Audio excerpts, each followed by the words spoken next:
Once again, we're here at the PRI Show 2024, and special guest, we've got Antron Brown, 4-time Top Fuel World Champion here with the NHRA, and we got a shout out to our buddy Ned Walliser, who, involved with the NHRA and moonlights with the NTPA and helping out that and setting this up with Antron here. Antron, how you doing? Doing good. Just here at the PRI Show, seeing all the coolest things, and I think I came to one of the coolest booths right here on the premises when I came by here and when I saw that 5-engine monster sitting behind me right there, and I'm looking at it, I'm like, I always was a big fan of tractor pulling. When I grew up as a kid, I watched tractor pulling and monster trucks. And That's what I fell in love with. And I remember watching the tractor pulls. It was never a dull moment when they get on the gas pedal and this thing started hiking the front end, spin the tires down there, trying to pull those sleds. And when it got down there, when the sled starts making a hop and jump and pop and everything else, I always thought these guys and girls that did this stuff was buck crazy. Way crazy. But now that I got older, I think they're a little bit more sane than what I do. I was going to say a 12,000 horsepower Top Fuel dragster isn't exactly, the most sane thing, right? No, you kind of don't have your mind there together. You know what I mean? Like when I'm in the car, it feels nothing like what the people feel on the outside the car. They're out there around all the chaos. When I'm sitting inside of it, it's actually behind me. I'm out accelerating all the noise. And I can hear the engine winding up. I can hear the blowers whistling. And I can feel every little increment of the race car. So when I'm inside of it, but when I watch it from the outside, I'm like, this is some crazy stuff. This ain't right. And I'm like, what person would do this? And I say, that's me. That's you. So let's step back a little bit. Let's talk about how you got started in motorsports. Okay. You went from 2 wheels. Yes. And then we, into the Top Fuel. So tell us how that old deal and with an Eagle, right? Troy Vincent? Yeah, with Troy Vincent. Well, a lot of people don't realize when I first started racing, I came from the dirt. I actually raced motocross. Like, I started riding dirt bikes when I was 4. Okay. Started racing motocross when I was 6. I raced motocross on the amateur level from when I was 6. Got really serious into it when I was 12 years old. And then raced from there all the way till I was 18. And I raced and qualified a few times, numerous times for Loretta Lynn's, the Amateur Youth Nationals and stuff like that. And always enjoyed doing that. And that was like my wheelhouse. That's what my dream was. And then I went from there to ride street bikes. Okay. And my dad and uncle were sportsman racers before I was even born. So I was at the racetrack with them, watching them do what they do. And that's where my love of drag racing came in. I was raised around it. And then Troy Vincent came in, where I started drag racing street bikes. I started racing his street motorcycles and then went into Pro Stock Motorcycle, the Team 23 umbrella. And that's where my professional career started in 1998 in NHRA drag racing. Wow. And you ran those for quite a few years. Then how did the transition go over to the Top Fuel car? I mean, you just don't, you don't see that a lot. A guy go from, the motorcycles in the Top Fuel like that. No, well, the way that happened is that, well, as a kid, I always loved watching from Pro Stock bike, Pro Stock car, funny car, Top Fuel. And I watched it, and that was always on my bucket list. I said, man, if I could ever just make it and race Pro Stock motorcycle, that was my dream, right? Because I was a motorcycle enthusiast growing up. But Top Fuel and funny car, that was like the ultimate, like if I could ever just do this one time. That was the ultimate bucket list. If I could just save up enough money and just stab the gas one time. That was my deal, right? And then 7 out of the last 10 years, I've raced Pro Stock motorcycle for 10 years. Mm-hmm. The last 7 years of me racing a motorcycle, I started putting it out there, and I was sponsored by the U.S. Army at the time. And I was like, man, you never will get to where you're at or where you want to be if you don't let people know.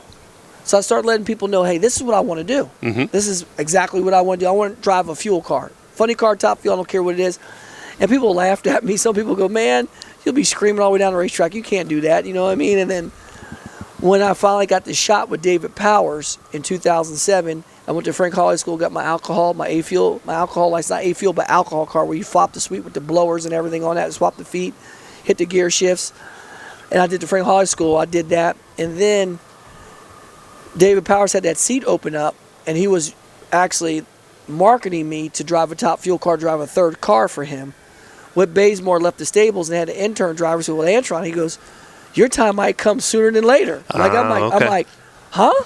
They're like, yeah, like next year. I'm like, what? He goes, if Macco wants you to get into this race car, And I was already sponsored by Matco Tools, and I was driving a U.S. Army bike.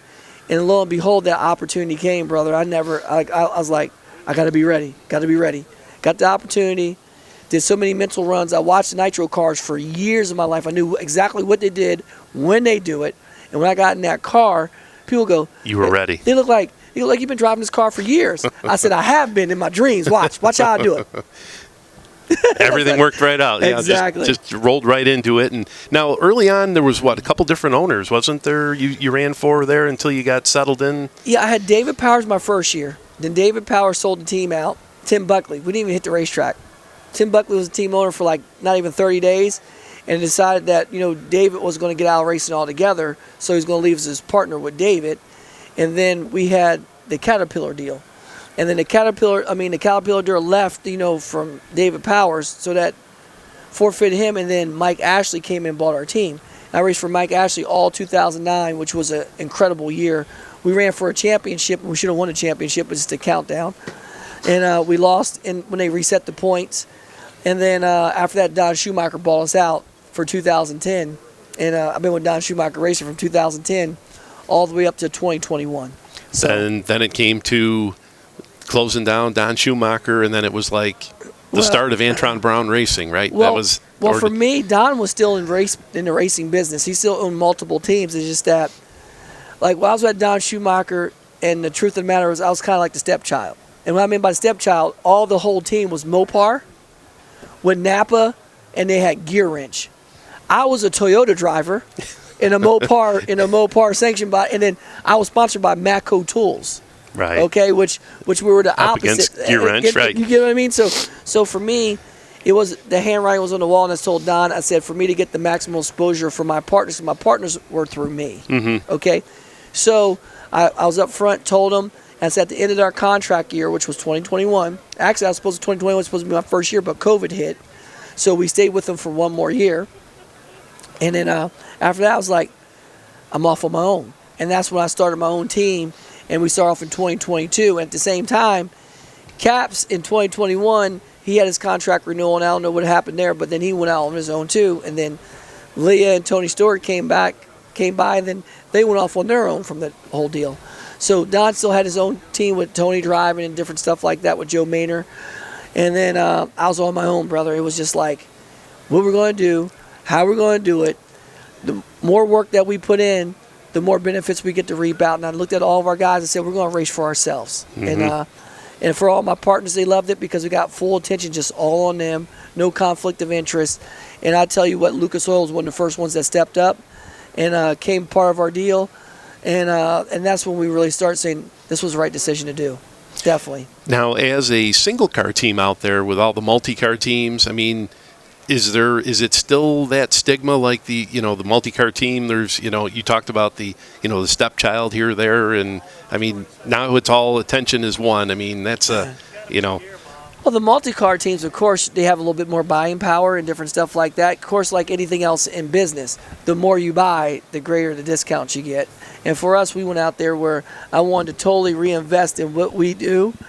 And so I put a big, I put a big investment out there to buy a whole bunch of parts and pieces so we could compete with all these multi-tier teams and these big car teams that have, some of them have endless budgets and they got their own money. Right. You know what I mean? They got their own money.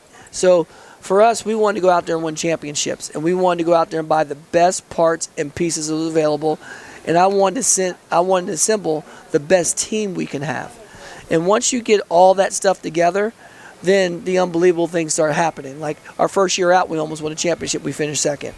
Second year, we struggled a little bit, bumps and bruises, but we compete, and we still won a handful of races.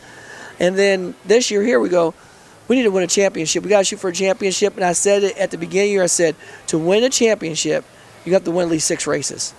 And we came out, the last race in Pomona was our 6th race, and it won us the championship. There you go. So, yeah. So now tell us about the team here. Brian Crotty and Mark Oswald, crew chiefs there. Now Mark's retiring. Is that is it official, or does he? Oh, it's official. Okay, all right. It's official. So, with Mark retiring, he's been in the sport for over 50 years, and I tell you one thing, man. He was more than just a crew chief to me. Like all of our team, Brian Karate, Mark, Brad, and myself, we've been together since day one. Okay. Me and Brad's been together since day one my first year. Then Mark and Brian came through our second year in 2009. So when we all got together, it was one of those deals where we had this family bond. And I even was talking about it back then. I said, one day, I said, we're going to do this on our own. And they were like, oh, yeah, like, you know how people go, oh, yeah. Brad knew it was in my corner and goes, AB, I'm with you 100%. Mark goes, yeah, you'll be good at this, AB. And Brian's like, yeah, we could do this. We could do this.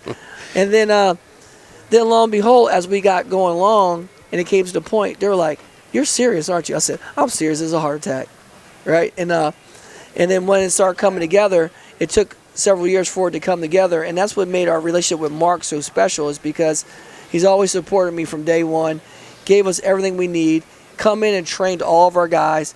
And I always call him, he's like a MacGyver. A lot of the old new kids don't know what MacGyver is. MacGyver means that you can do and make anything happen. That's what Mark Oswald is, from the innovation side, from the engineering side.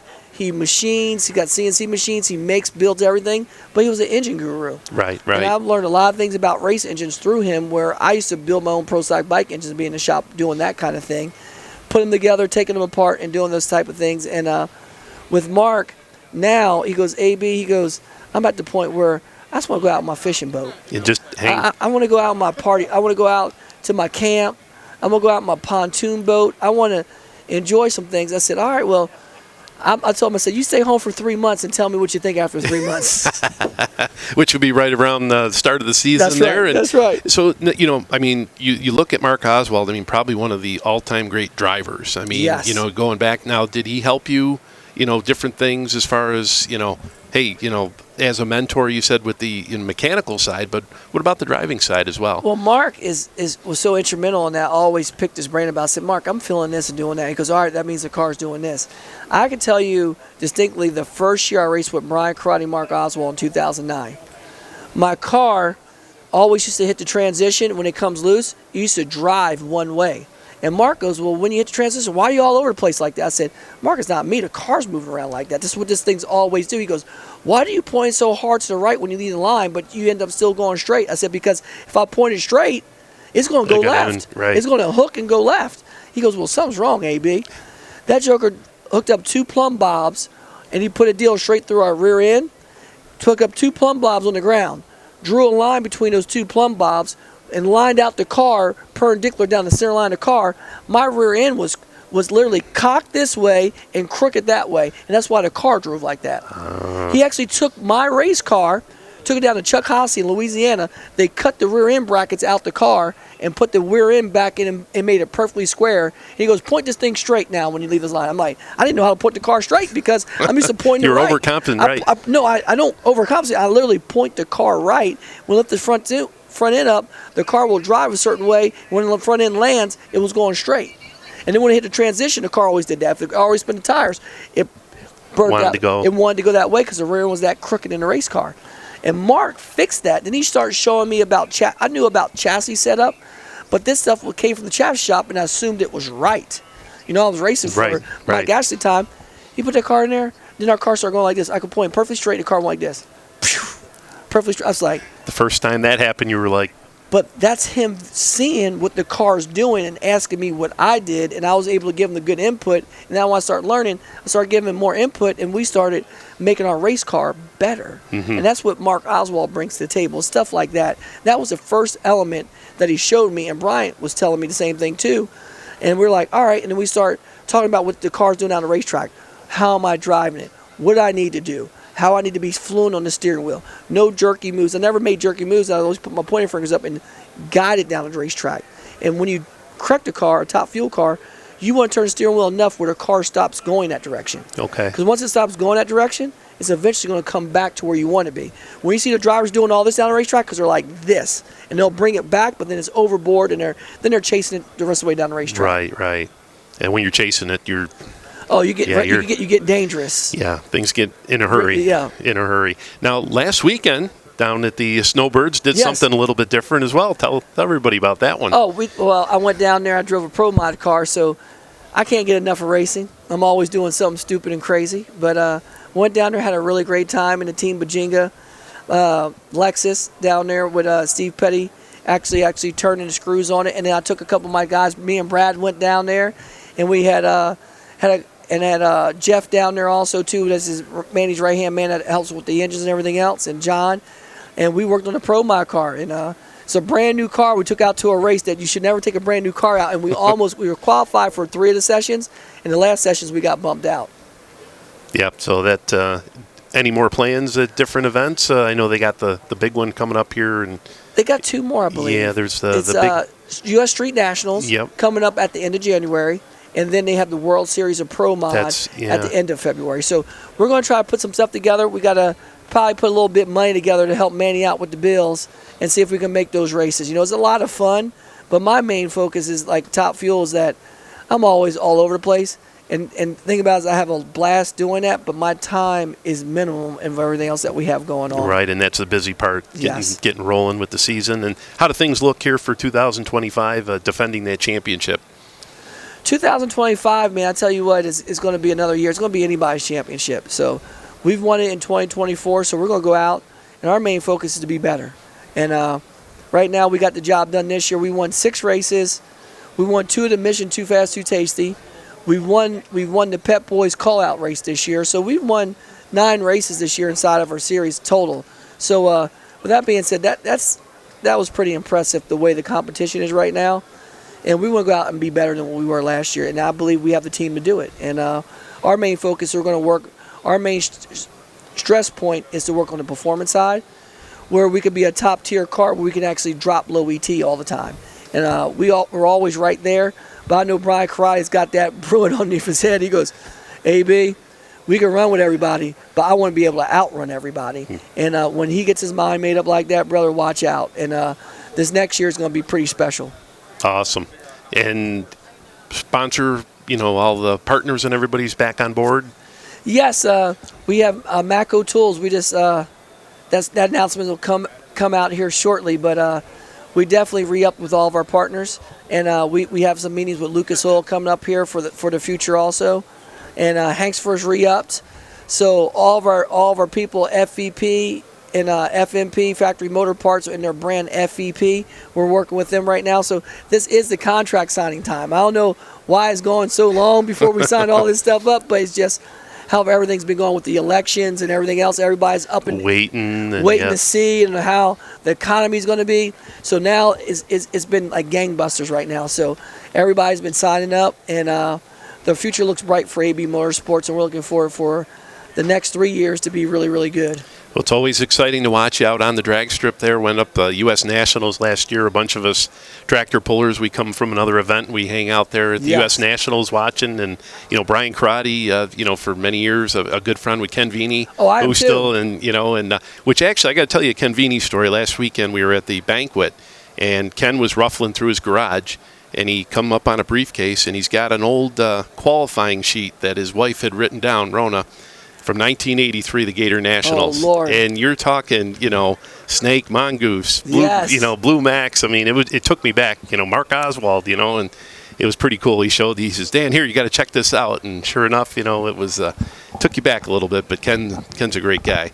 Ken is so special. What people don't realize is I met Ken Veney the first time back in 1997 when I started racing with Troy Vincent. We shared our first race shop for a Pro Stock bike team with Daryl Gwynn and Jerry Gwynn, the Gwynn family. And Ken Veney was the crew chief with Mike Dunn Racing. And Ken used to use me as leverage against Mike. He goes, Mike, you see that little brown guy right there? Because my last name's Brown. He goes, that kid can cut some lights. He goes, you don't get your act together, he's going to take your seat. And I could drop about 50 pounds out the car. Right, so I never forget that. So me and Ken go way, way back, and then the Gwynn family, and we've been friends ever since. And Ken, I think one of my biggest compliments in the sport was he came to the shop and saw how much I worked on the motorcycle. He goes, "You just don't ride? You actually built that thing?" I said, "Yes, sir." And then, "You take the engine?" "Yes, sir." You saw me splitting the cases, changing the transmission inside the engine. He was like this, "You do all that?" I go, "Yes, I do." Then when he saw me flip my welding helmet mask down, because my crew chief at the time, Mark Pizer, was my crew chief on the bikes. He taught me how to work a lathe, how to work the mill, how to use a MIG welder first, and he taught me how to TIG weld. And when he showed me all that, he was like, "What don't you do, AB?" I said, I do a little bit of everything. I just get after it. You know what I mean? And that's why I had that special bond with Ken. Ever since then, watched him used to run his 4-engine to 5-engine tractor pulls. Now he's still out there doing his single engine, getting it on right now. And still winning. Yeah, still winning. Ken always knows how to win. Yeah. Like he is definitely an innovator. And he's brought to every sport that he's ever been in, from tractor pulling to drag racing, no matter what it is. And he's just a student of the game. He's never stopped learning, and he's never stopped evolving. And that's what makes Ken Veney so special. Yeah, absolutely. And glad to have him a part of the pulling side of things. They're, retired from drag racing, but he still, he says he still pays attention what's going on, all his old friends, and, Ken came out to the U.S. Nationals, and this is my first year that I owned my race team, and I was trying to balance the deal of ownership, driving, and then like being a leader and everything. And I always get in a race car. I used to be good at getting a race car, put my helmet on, flicking the visor down, and blanking everything out. And for the first time in my life, like, I wasn't cutting the 30s and 40s that I used to cut. I was cutting 50s and 60s and 70s, which were still good enough to get the job done. But that's not vintage AB. Right. And Ken came to me. He goes, AB, he goes, I see you're on sometimes, and sometimes you're not you. And he goes, I know, like, 60s are better than what other people cut. But he goes, I know that's not you. He goes, look, man. He goes, I'm going to teach you a little secret. He goes, what's that? He goes, I want you to do something. He goes, breathe through your nose, smell the roses, and he goes, blow out the candles. He goes, do that a couple times. I did that. He goes, how you feel? I said, I feel kind of good, Ken. He goes, what you thinking about? I said, nothing. He goes, exactly. He says, so before you stage that car, I want you to smell the roses and blow out the candles. Blow out the candles. And I did that. That was in 2015. That was in 2022 at the U.S. Nationals. I went out and won that race. I destroyed them. And like, my lights were off the charts again. I was like, me back to myself. And the funny part is, I said, Ken, where do you get that from? He goes, believe it or not, Ken Veney is old, right? He goes, my mom played basketball, and that's what she used to do before she shot a foul shot. So he goes, I did that throughout my whole racing career because my mom came and coached me. Yeah. So I brought that from his mom down to him, and he passed it to that little brown guy. How cool is that? Yeah, it was pretty special, and I keep it to myself. Well, now you just I told everybody. Oh, okay. I was going to say it don't make a difference. It don't make a difference. Your speed secret. That's right. That's my speed secret. And when I go in before I stage a car, that's what I do every time now. And what it does is just calms me down. And that's the hardest part when you race for so many years, is going back to the basics and zeroing your mind out. We just do the things that got you there. Absolutely. Well, Antron, I know you're busy this afternoon. A lot of things going on. We appreciate you visiting with us. I appreciate you. And we got to see you out here at a tractor pull sometime. We got to. You will see me out here. Okay. I'm gonna every time Ken always invites me out is at NHRA. You could talk to Ned about that. Maybe he could schedule us when we don't have a race, when you guys are doing. Well, that would be that would be nice to. Yep. I think he can make that happen. Yeah, I'm sure he can turn some screws there. And what? So over the years watching the pulls, what class was the one that you liked the most? Man, I always liked the Unlimited. I like the monster class. You get what I mean? Where you could do what you want to do, put as many things you want to do, and then. Because, some of them could have 3 engines, some of them could have 4 engines, some of them could have 5 engines. You know what I mean? Mm-hmm. I think when you get that, that's what I always liked about the sport, is when you can be in a class that you can evolve and do what you want to do. You know what I mean? You can build it, you can pull it. Exactly. That's the best part about it. Well, it makes you get innovative. You know what I mean? And some people think they got advantage because they got 4 on it. Some people think they got advantage because they got 5 on it. You get what I mean? And you can do different things, and you got different breaks for different things that you do. You know what I mean? I think that's the coolest part that makes it special, and you can see how innovative some people can be. And then, you see people, they got carbon injectors. Some people got billet injectors. Some people got different headers. Some people's got this. Some people have a different blower overdrive. Some people, it's all so many different things that you can do. Mm-hmm. You know what I mean? What I don't understand is, I see all these guys got the straight headers, which is fine in the middle. I'll be slanting them jokers back. You got to look at Ken Veney's tractor. Oh, Did you see his different? Okay. I know Ken is always a method to the madness. Yes. And putting the weight in the right place. Yep, that's it. And back when he had the multi-engine tractors, he also had a different set of headers on that when they came together. Absolutely. Yep. So always, like you say, he's always got something going on. But But you got to make your stuff work for you, not you work for it. You get what I mean? Right. Don't make it easier to do certain things. And that's what we do in the sport of drag racing too. You're always evolving. Well, once again, Antron, thanks for joining us this afternoon. We appreciate you coming out here, and everybody here with Full Pull Live. Anytime. That would love to see you out at the tractor pull sometime. And Well, you might see me out there, or you might even see me driving. oh, You never there know we what go. I might do. There we go. Trust me, we got some stuff in the plans. We just got to make it come to fruition. You never know what you'll get. Well, and good luck for 2025 on the NHRA side of things, and a busy season coming up. All right. So we appreciate it. Thank you. Thank you, sir. Thank you all. Once again, Antron Brown joining us here, Full Pull Live here at the PRI show.